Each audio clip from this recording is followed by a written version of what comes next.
Assalamualaikum warahmatullahi wabarakatuh. Waalaikumsalam. Di sini saya mempunyai tugas ya. Saya menjadi seleksi calon guru pembela angkatan 11 dari Kabupaten Bandung. Jadi saya mohon izin, saya akan melakukan kegiatan mempraktekkan rangkaian supervisi akademik dalam pembelajaran dengan menggunakan paradigma berpikir coaching dan melakukan refleksi terhadap praktik supervisi akademik selama kurang lebih 15 menit ke depan. Baiklah, Ibu, bagaimana kabarnya hari ini? Alhamdulillah hari ini sehat, semangat. Karena hari ini saya akan melaksanakan tugas membuat video pembelajaran, jadi harus menyiapkan pikiran dan badan yang fresh. Alhamdulillah. Iya. Alhamdulillah baik juga Ibu, karena sebentar lagi saya akan mengamati bagaimana jalannya proses pembelajaran yang akan dilaksanakan di kelas, yaitu kelas 5. Iya. Saya akan menjelaskan terlebih dahulu di mana tujuan kali ini dilakukannya supervisi, antara lain yaitu untuk meningkatkan kualitas proses pembelajaran, antara lain dengan nanti mungkin memberikan masukan, bimbingan, dan dapat mengembangkan kemampuan yang Ibu sudah miliki, sehingga kompetensi yang telah penjenengan miliki nanti akan semakin meningkat dan dapat memberikan pelajaran yang bermanfaat juga untuk murid-murid kita nanti. Namun pertama-tama kita akan melakukan percakapan observasi terlebih dahulu, yaitu terima kasih sebelumnya sebagai bentuk persiapan Ibu dalam melakukan kegiatan pembelajaran di kelas nanti. Saya ingin menanyakan beberapa hal terkait kegiatan supervisi hari ini. Materi yang akan dipelajarkan nanti apa Ibu? Hari ini saya akan mengambil materi norma. Saya ambil pelajaran pendidikan Pancasila kelas 4. Oke. Bagaimana dengan tujuan pembelajaran yang hendak dicapai nanti? Mohon sebutkan tujuannya secara rinci. Dari materi yang saya ambil, materi norma itu saya mempunyai 4 tujuan. Yang pertama, saya ingin mengetahui anak-anak itu tahu apa sih pengertiannya norma. Yang kedua, macam-macamnya norma itu apa saja. Yang ketiga, contoh-contohnya. Dan yang keempat, saya ingin anak-anak itu tahu tentang fungsinya norma itu. Jadi tujuan pembelajaran itu tadi ada 4. Boleh saya sebutkan satu tujuannya yaitu tadi untuk mengajar siswa agar mampu memahami pengertian dari norma, kemudian menyebutkan macam-macam dari norma, kemudian memberikan contoh dan mengidentifikasi kegiatan-kegiatan atau sikap-sikap atau perilaku kehidupan sehari, kemudian digolongkan ke norma. Kemudian yang keempat, supaya siswa mampu memahami fungsi atau mengetahui fungsi dari norma tersebut. Nah, selanjutnya Bu, untuk area pengembangan yang hendak Ibu capai dalam pembelajaran ini nanti apa itu? Area pengembangan yang pertama, kenyamanan lingkungan belajar.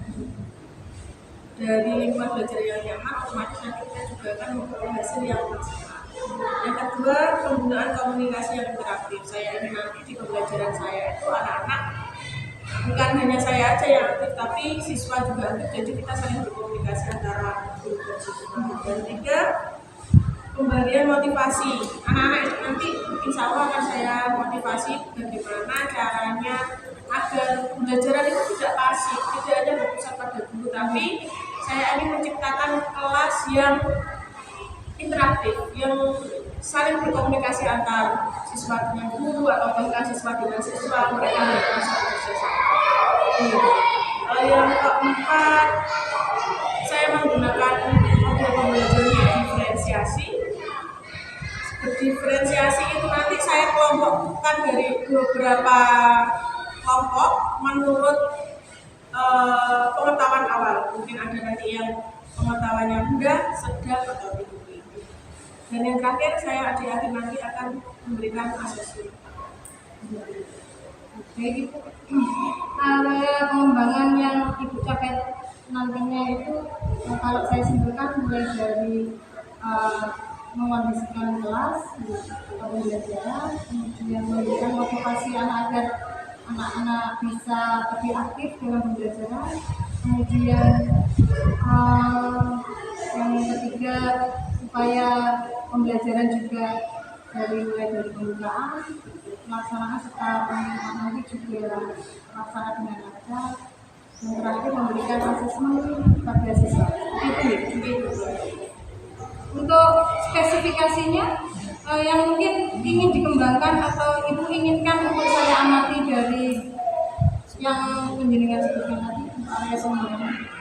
Kalau pengembangan sendiri itu sebenarnya saya ingin implementasinya di kehidupan sehari-hari. Nanti anak bisa seperti apa sih kehidupan sehari-harinya setelah tahu apa itu apa itu aturan, apa bagaimana batas-batasannya. Saya ingin di kehidupan sehari-hari itu diterapkan. Jadi spesifiknya itu kalau saya menyimpulkan masih nyata anak ya, mungkin betul nyata anak di lingkungan baik di lingkungan keluarga, masyarakat maupun di sekolah kan penerapan dari normal. Nah, bagaimana dengan strategi yang dipersiapkan dalam mencapai tujuan pembelajaran yang Ibu rencanakan? Strateginya mungkin saya mengkondisikan ruangan, mengkondisikan anak agar nanti tujuan-tujuan yang sudah saya sampaikan tadi tercapai.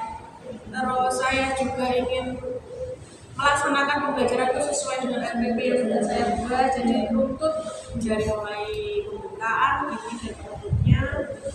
Yang terakhir saya juga akan menyiapkan materi yang berupa video, jadi nanti anak juga memperhatikan atau mencermati video yang sudah saya buat tentang materi itu. Mungkin pemberian umpan balik di akhir. Untuk penentuan atau pengamatan strategi dan model pembelajaran yang dipakai apa? Saya menggunakan diferensiasi tadi. Jadi pengelompokan berdasarkan pengetahuan mereka di awal.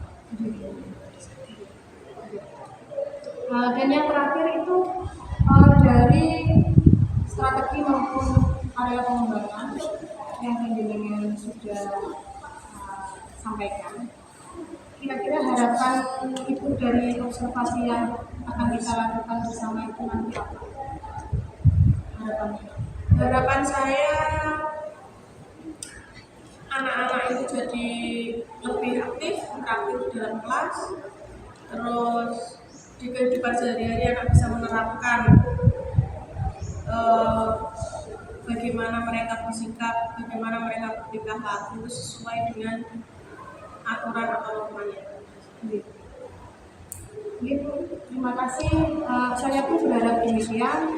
Pembelajaran itu nantinya bisa berjalan dengan lancar, baik dan sukses.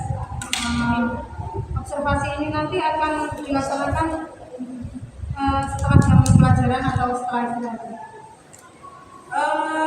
Saya laksanakan di jam awal. Nanti kalau memang penjenengan mau mengikuti dari awal sampai akhir, nanti saya kasih orang, maksudnya tempat tersendiri penjenengan biar bisa mengetahui proses saya dari awal mulai pembukaan, inti penutup. Monggo jenengan nanti saya kasih ruang sendiri. Mungkin kalau mau mengambil foto video monggo saya persilahkan agar nanti tugas jenengan juga lancar, saya juga enak. Bagaimana enaknya, mari kita nanti di kelas bersama-sama. Iya Bu, terima kasih untuk kesempatan yang diberikan kepada saya. Sebentar lagi saya akan masuk ke kelas itu. Bersedia ya Bu? Sangat-sangat bersedia. Monggo nanti kalau ada kurangnya di dalam pembelajaran saya mau dikoreksi, nanti baiknya gimana, atau saya kurang apa-apa semoga dengan koreksi biar saya nanti ke depannya atau mungkin ketika saya mengajar nanti bisa lebih saya tingkatkan lagi dari koreksi-koreksi yang sudah dilakukan. Setelah melakukan observasi di dalam kelas nanti kita akan melaksanakan kembali percakapan pasca observasi ya Bu. Oh gitu. Jadi nanti setelah ini nanti saya mengajar, nanti setelah mengajar ada percakapan dulu ya. Oh iya betul. Iya betul Bu. Baiklah Ibu, demikian percakapan pra observasi kita. Terima kasih dan sampai jumpa di kelas untuk proses observasi selanjutnya. Wassalamualaikum warahmatullahi wabarakatuh. Waalaikumsalam warahmatullahi wabarakatuh. Kurang minum, Siska pokok. Assalamualaikum warahmatullahi wabarakatuh.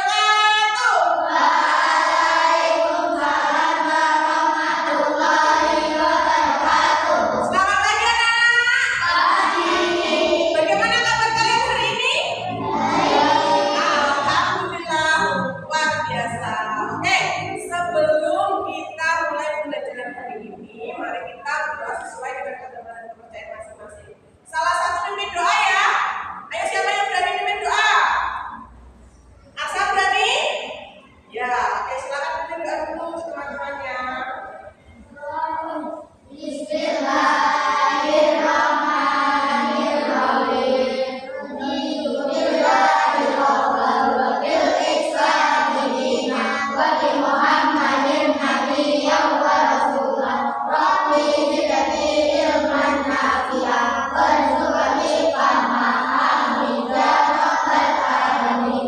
Alhamdulillah, semoga pelajaran hari ini kita bisa melalui dengan lancar dan bermanfaat bagi kalian semua. Oke? Semangat ya! Semangat! Tepuk semangat!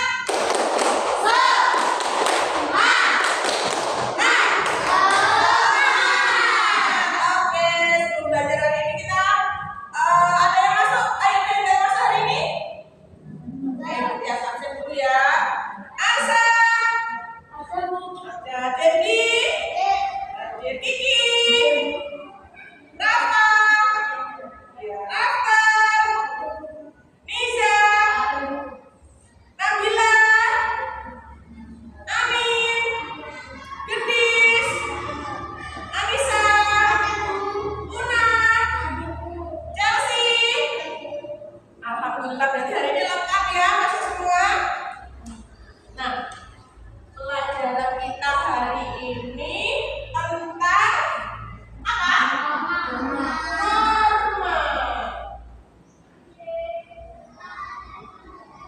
Norma.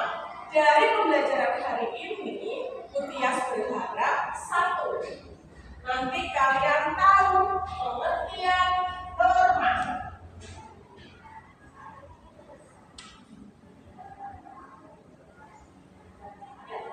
Yang kedua, macam-macam norma.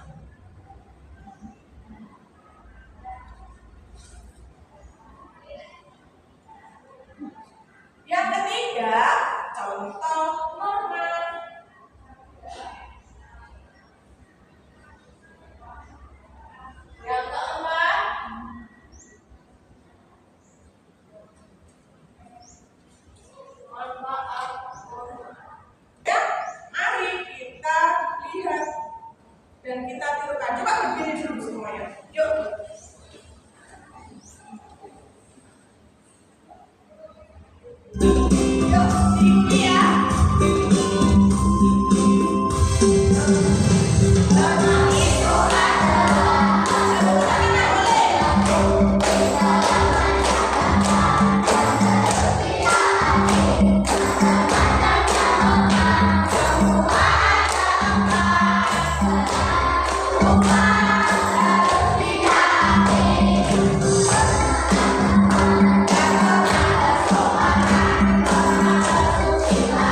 Mungkin kamu sudah tidak asing dengan istilah yang disebut norma.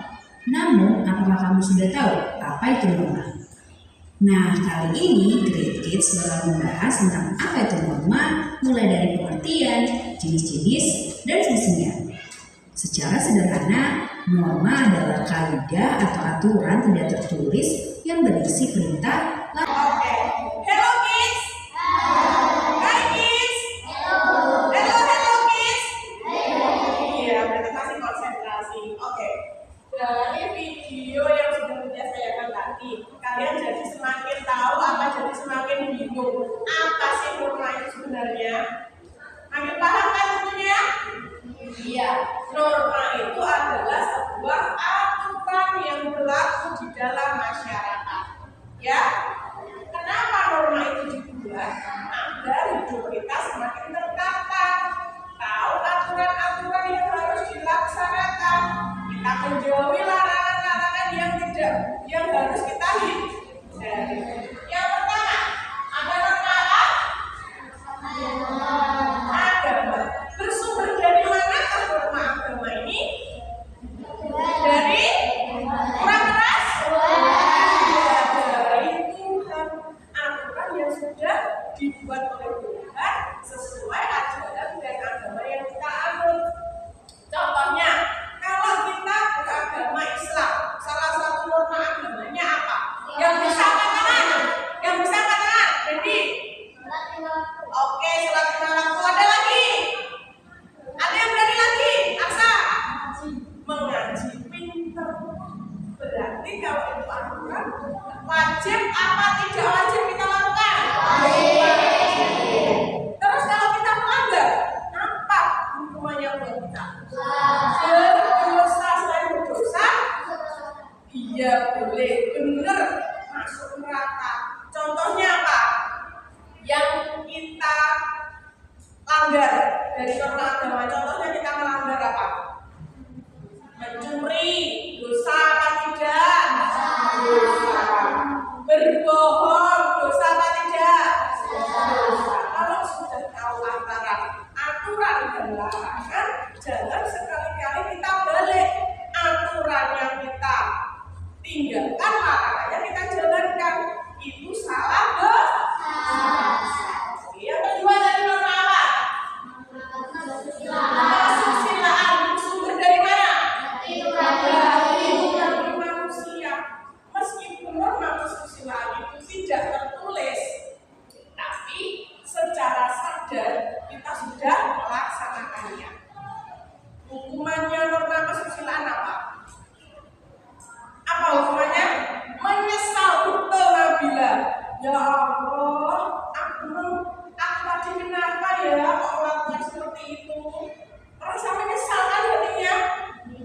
Kenapa tadi kok berbohong sama ibuku? Aku menyesal. Itu namanya sanksi dari sebuah norma kesusilaan. Penyesalan diri yang berasal dari hati, dari batin. Setiap manusia pernah nggak punya perasaan menyesal? Kalian pernah menyesal nggak? Nah, coba siapa yang berani angkat tangan pernah menyesali apa? Angkat tangan. Mani? Menyesal apa? Contohnya, menyesal itu gini. Ya Allah, ini loh sudah waktunya sholat maghrib, sudah lewat waktunya sholat maghrib. Kenapa tadi mau gak sholat? Kenapa aku main FF? Kenapa aku masih main Mobile Legends? Menyesal kan artinya? Itu sebuah hukuman buat hatimu sendiri yang berasal dari dirimu sendiri. Tahu kan hukumannya? Tahu. Yang ketiga norma apa? Hukum. Berasal dari mana hukum? Pemerintah kita berlakukan. Contohnya apa? Kita melanggar norma hukum. Contohnya apa? Mencuri boleh, benar nggak guys? Hukumannya kalau mencuri itu apa? Di penjara.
Mendapat apa?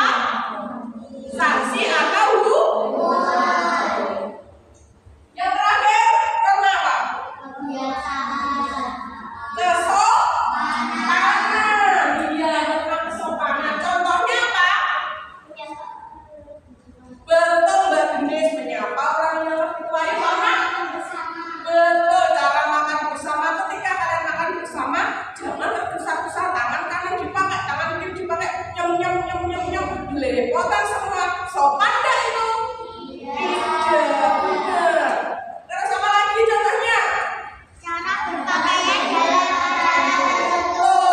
Dalam berpakaian, misalnya mau jamaah sholat isya, tapi kalian pakai baju yang ini, sopan apa tidak? Terus kan kalau ada orang yang lebih tua di depan kita, sikap kita seharusnya gimana? Selamat pagi, Pak, Bu, permisi numpang lewat. Ya apa tidak? Jangan kalau ada orang tua. Sopan apa tidak? Tidak. Norma kesopanan itu hukumannya apa? Hukuman atau sanksinya apa? Cemoohan, dirasani, dikucilkan. Anak kok nggak pernah nyapa sama orang tua, nanti dihitungkan. Misalkan kamu nggak mau permisi dulu, anak kok nggak mau ngomong di depan orang tua, anaknya siapa itu? Pasti kamu lama-kelamaan akan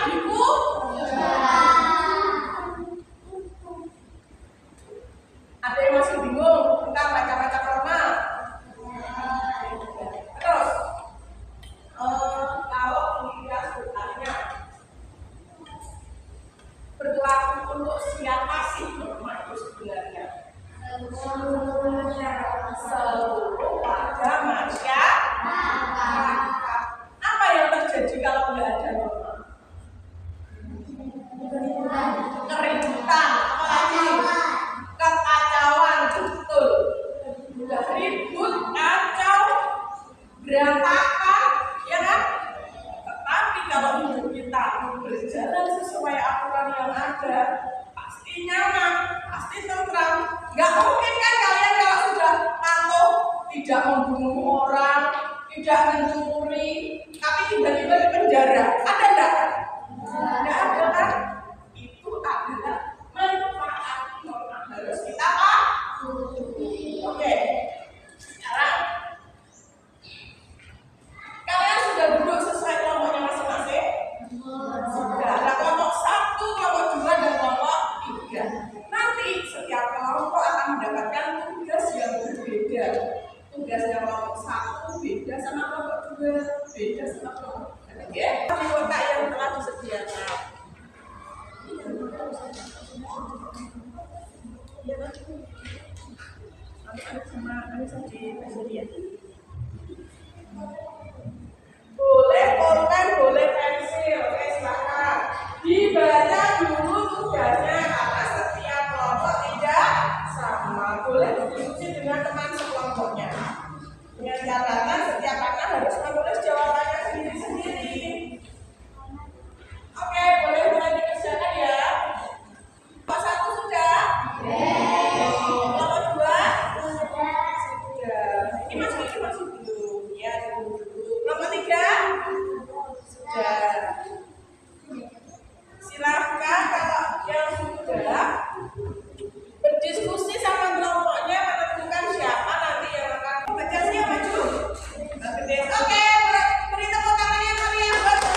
Iya, kenapa? Soalnya kelompok 2 tadi.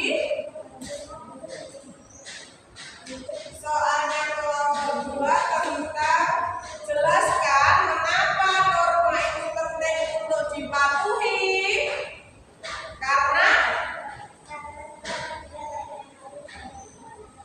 iya, kalau tidak adanya norma, hidup kita akan kacau, akan berantakan. Aturan itu penting untuk kehidupan kita sehari-hari. Iya, betul. Kita mau tangan buat kelompok 2. Luar biasa. Ya, kelompok 3 sudah berani maju? Tani? Oke, tepuk tangan dulu buat Tani. Ya, soalnya beda ya sama kelompok 2. Soalnya ini aja ya. Iya. Inilah salah satu norma yang belum kamu identifikasi.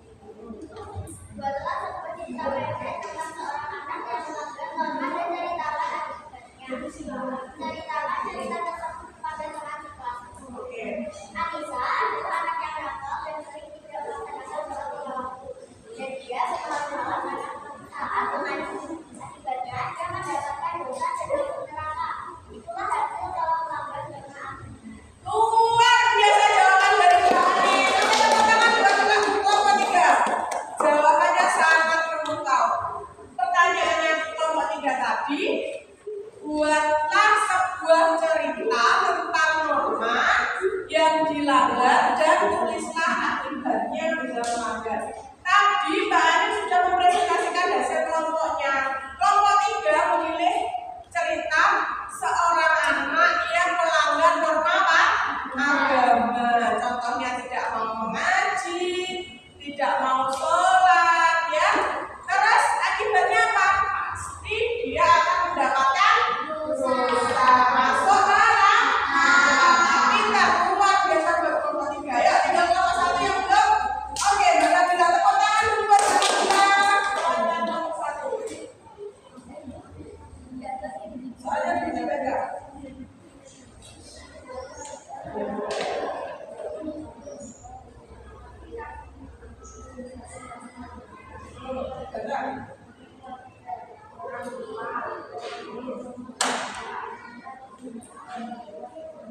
Oke, betul.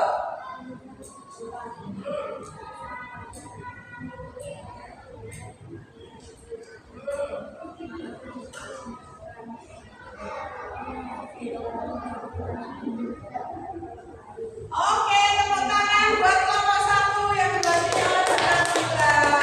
Jadi kelompok 1 tadi soalnya tentang macam-macam contoh norma. Ada yang di lingkungan keluarga, sekolah, dan masyarakat.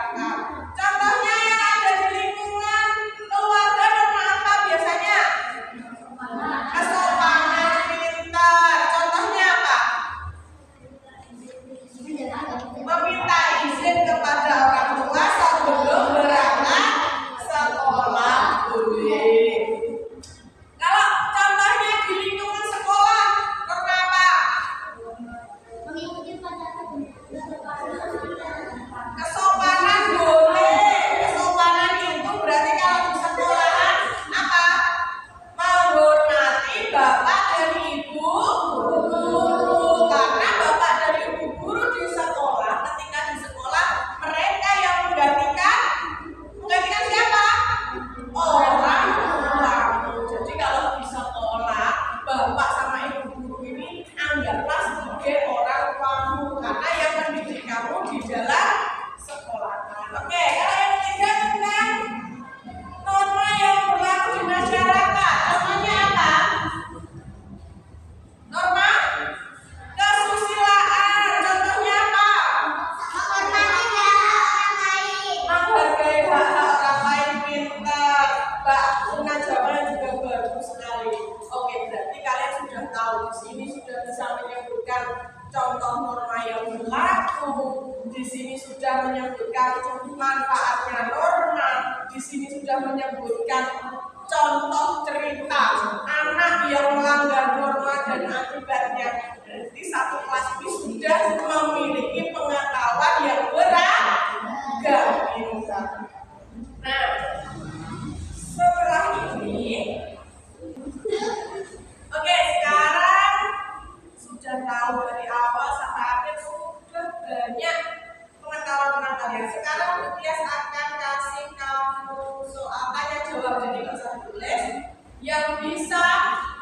bisa langsung angkat tangan aja, ya. Yang bisa nanti pasti dapat poin dari Budias, ya. Soal-soalnya dari materi yang Kak sudah tahu lagi, oke? Angkat tangan dulu, Budias sebutkan namanya, baru kasih jawaban. Jangan angkat tangan langsung jawab. Budias dulu ya, cepet-cepetan. Siap? Norma yang berasal dari Tuhan. Belum semangat ya. Norma yang berasal dari Tuhan adalah norma katakan Mbak Nisa. Betul, pintar sekali.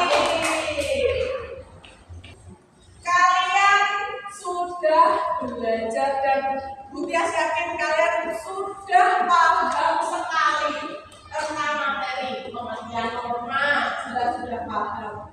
Ya, macam-macamnya juga sudah paham. Contoh-contohnya juga paham. Manfaat atau fungsinya sudah paham. Kira-kira dari keempat materi ini yang kalian masih bingung, yang mana? Yang masih bingung? Tidak ada? Alhamdulillah, luar biasa berkelas kalian hari ini. Budias sangat berterima kasih kalian sudah mengikuti pembelajaran hari ini dengan semangat, antusias, tertib, dan kita bisa melaksanakan pembelajaran seperti yang sudah tertulis di awal. Sebelum Budias untuk pembelajaran hari ini, masih ada di antara kalian yang ingin belajar tentang materi ini? Ada? Tidak ada. Kalau tidak ada, sebelum pembelajaran hari ini kita tutup, mari kita berdoa sesuai dengan agama dan kepercayaan masing-masing. Semoga apa yang kita pelajari hari ini bisa bermanfaat bagi kalian dan ditularkan kepada orang lain. Oke? Siapa yang tadi pagi sudah Mas Arsa yang memimpin doa? Siapa kali ini yang mau memimpin doa sebelum kalian istirahat? Jadi oke, ayo.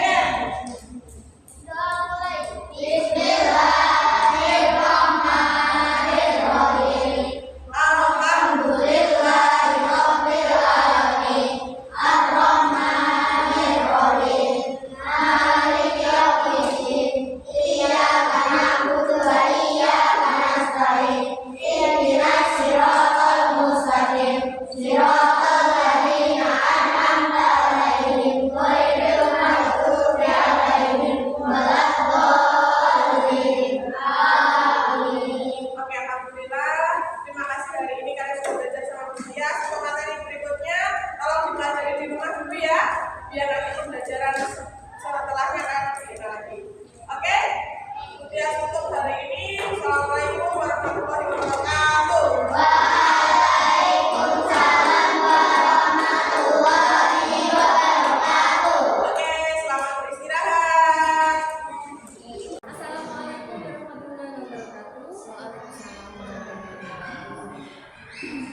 Mohon izin, mohon maaf ya, minta pertemuan sedikit karena hari ini saya akan melakukan kegiatan pasca observasi setelah kegiatan observasi beberapa waktu yang lalu. Jadi bersedia? Terima kasih. Baiklah, Budias, kali ini kita akan melakukan percakapan di mana kita ketahui bahwa sebenarnya kita telah melaksanakan kegiatan observasi, kemudian melakukan proses observasi di dalam kelas kurang lebih selama 2 jam pelajaran. Iya.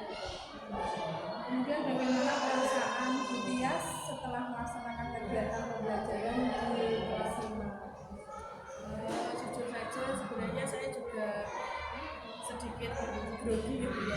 Karena apa, yang pertama saya belum pernah melakukan sebuah pelajaran itu sambil di video. Jadi kan seolah-olah kita jadi seorang artis gitu. Jadi perasaan saya campur aduk, ya senang ya grogi apalagi ditunggu sama guru. Jadi ada perasaan semacam was-was seperti itu. Tapi alhamdulillah saya bisa melaluinya sendiri. Alhamdulillah. Saya pun juga melihatnya waktu kegiatan observasi bahwa yang Budias lakukan itu sangat kegiatannya sangat baik untuk berjalan dengan baik pula sampai dengan jam pelajaran selesai. Baik Bu, bagaimana Budias menilai sendiri penampilan Budias dalam kegiatan pembelajaran observasi yang dilakukan? Kalau secara keseluruhan saya sih sudah merasa apa yang saya inginkan itu tercapai. Cuma mungkin saya itu kurang gimana ya? Pertama kurang percaya diri ya. Terus pembiasaan saya menggunakan bahasa Indonesia ketika di dalam kelas itu saya juga merasa masih kurang. Jadi ketika saya mengajar biasanya masih menggunakan bahasa campuran ya, dominan pakai bahasa Jawanya. Mungkin itu yang mungkin kata-kata saya ketika menjelaskan itu mungkin terdengar belepotan atau sulit diterima sama anak. Apa yang membuat Budias menilai kalau seperti penggunaan bahasa itu Ya sebenarnya saya juga sadar, tapi saya nggak bisa gimana ya, mau ngerem itu harus menyepos gitu loh. Jadi ya memang saya sadar tapi saya nggak bisa menahan. Gitu. Ya. Baik ya Budias, boleh saya menyampaikan pengamatan saya tentang observasi Ya.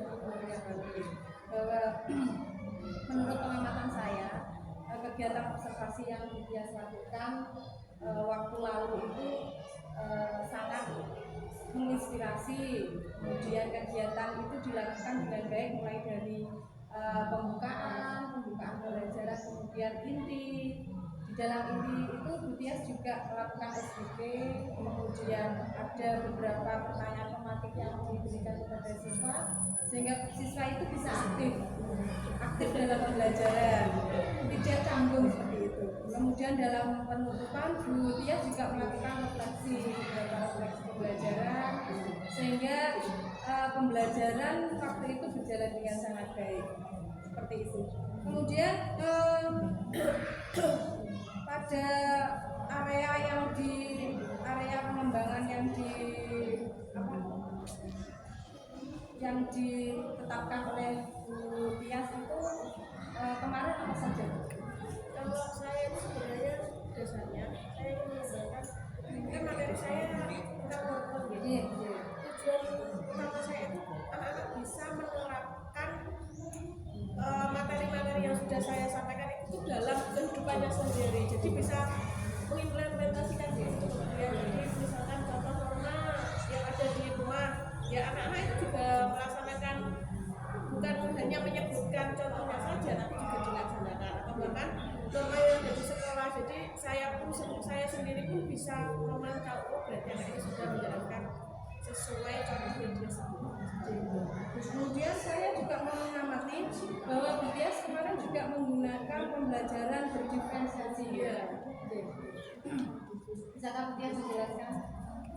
Kemarin saya menggunakan pembelajaran diferensiasi itu saya bikin kelompok-kelompok yang biasanya diferensiasi itu terdiri dari kelompok yang random ya, tapi kali ini saya bikin yang beda. Jadi ada yang kelompok pengetahuannya rendah, sedang, tinggi. Jadi satu kelompok itu nanti uji akhirnya seperti postesnya itu saya bikin beda. Dari yang kelompok kemampuannya rendah itu taraf soalnya saya bikin mudah. Ya nanti di kemampuan yang sedang tingkat soalnya pun juga beda lagi. Begitupun sama anak yang kemampuannya tinggi. Jadi saya buat berbeda-beda. Tujuannya apa? Ketika dia mendapat soal sesuai dengan kemampuannya, dia tidak akan merasa minder. Kalau saya campur jadi satu, otomatis anak yang enggak kemampuannya rendah itu dia minder. Aku enggak iso.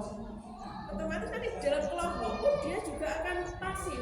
Saya enggak ingin seperti itu. Jadi saya kelompok sendiri. Oh yang anak kemampuannya rendah saya kasih soal yang mudah aja. Kelompok sedang soal setara sedang, begitu pun yang tinggi.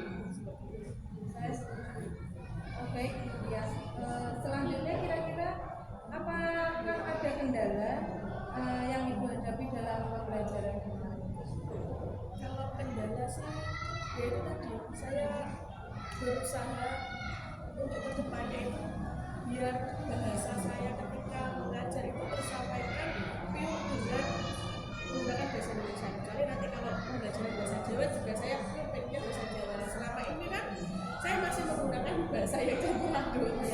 Jadi kendala saya cuma di pembendaharaan kata gitu. Jadi kendala dia itu di pembelajaran kata. Iya. Inginnya menggunakan bahasa Indonesia yang benar, yang tepat, supaya nanti tujuan pembelajaran juga bisa tercapai dan bisa diterima baik. Kemudian apa kira-kira rencana tindak lanjut Bias? Kalau rencana tidak lanjut mungkin dari diri saya sendiri. Pertama, saya ingin memperbaiki pembendaharaan kata. Yang kedua, mungkin saya lebih mempersiapkan lagi seperti materi yang akan saya ajarkan itu saya sesuaikan dengan model atau metode yang akan saya gunakan. Saya nggak ingin di sebuah pembelajaran itu nanti antara materi sama metode, model atau tes yang saya bikin itu nggak match. Jadi seolah kelas itu gimana ya, kurang adanya gregetnya gitu loh. Kalau nggak ada, iya betul, ketika kita menggunakan model metode yang sesuai yang dibutuhkan di sebuah materi, kemungkinan di dalam sebuah kelas itu juga akan anak-anak itu terlibat aktif. Jadi pembelajaran Bias nanti akan melibat pembelajaran yang berpihak pada murid. Dan Bias hanya sebagai fasilitator. Iya. Jadi rencana ibu itu akan ibu sampaikan barusan itu dengan melakukan perbaikan-perbaikan melalui penerapan atau menyesuaikan metode dan pembelajaran pada materi-materi yang ada. Lantas dalam rencana Bias itu siapa saja nanti yang kira-kira akan dilibatkan, kemudian kapan akan dilaksanakan? Ya. Pertama yang akan saya libatkan itu kali sejawat. Mungkin saya akan saling sharing dengan teman-teman. Mungkin Bu Yuli nanti sebelum saya mengajar saya bisa sharing mungkin materi apa yang kurang pas atau apa-apa saja yang harus saya sampaikan agar nanti bisa berjalan sesuai dengan keinginan saya. Yang kedua, anak-anak pun juga akan saya briefing mungkin kendala-kendala apa saja yang selama ini dalam pembelajaran itu dialami anak-anak. Mungkin nanti sebelum pembelajaran saya data dulu kendala-kendalanya. Nah, sebagai antisipasinya sebisa mungkin kendala-kendala itu saya carikan solusi dulu untuk pembelajaran selanjutnya. Oke, luar biasa sekali ya. Untuk rencananya ke depan itu semoga nanti dapat berjalan dengan baik sesuai dengan apa yang diinginkan oleh Bias. Kemudian saya juga akan menunggu kabar selanjutnya dari Bias mengenai hal-hal yang ini tadi yang akan dilaksanakan. Siap, nanti kalau mungkin saya butuh bantuan Bu Yuli, saya bisa membantu. Bahkan mungkin kalau Brian membantu dengan senang hati saya akan membantu. Oke, terima kasih Bu Bias untuk waktunya hari ini. Iya, Nanti bisa melanjutkan untuk pembelajaran di kelas 5. Salam untuk anaknya. Kemudian untuk gurunya terima kasih karena sudah mendampingi dan mengarahkan kami agar kegiatan ini nanti berjalan dengan lancar.